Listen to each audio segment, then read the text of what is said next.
नाही 8-2 असतील. 8-2 4-2-6.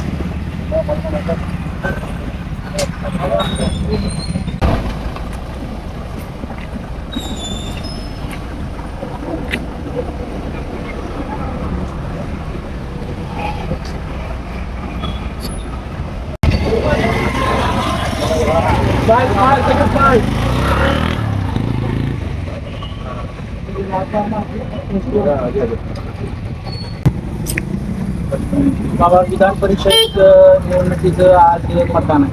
त्याची परिस्थिती काय आहे? सोलापूर जिल्ह्यात परिस्थिती काय आहे? आपण जर बघितलं तर जिल्ह्यामध्ये प्रचंड अस्वस्थतेचं वातावरण त्या मतदारसंघामध्ये आपल्याला मतदारांमध्ये पाहायला मिळालं. आणि आदरणीय धैर्यशीलभाई यांच्या नेतृत्वाखाली महाविकास आघाडीच्या वतीने आम्ही वसंतराव देशमुखांचा अर्ज म्हटला आणि निश्चितप्रमाणे चुरशीचं इलेक्शन त्या निमित्ताने आपल्याला बघायला मिळाले. आज आम्ही आमच्या सर्व नगरसेवकांनी तिथे येऊन आमच्या मतदानाचा अधिकार बजावला. सोलापूर जिल्ह्यात एकंदर काय परिस्थिती राहील? आपण जर परिस्थिती पाहिली तर सगळ्यांनाच त्या निवडणुकीकडं अतिशय वेळ लावून सगळेजण म्हणतात. पण खऱ्या अर्थाने ही निवडणूक लागलीच नसती. अनेकांचा प्रयत्न ह्यामध्ये असा होता की बिनविरोध व्हावी.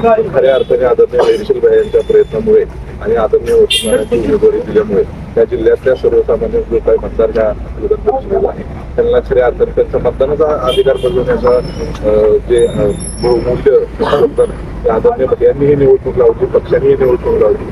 खऱ्या अर्थाने त्याच्यामध्ये देखील एक मोठा विजय आमचा आहे.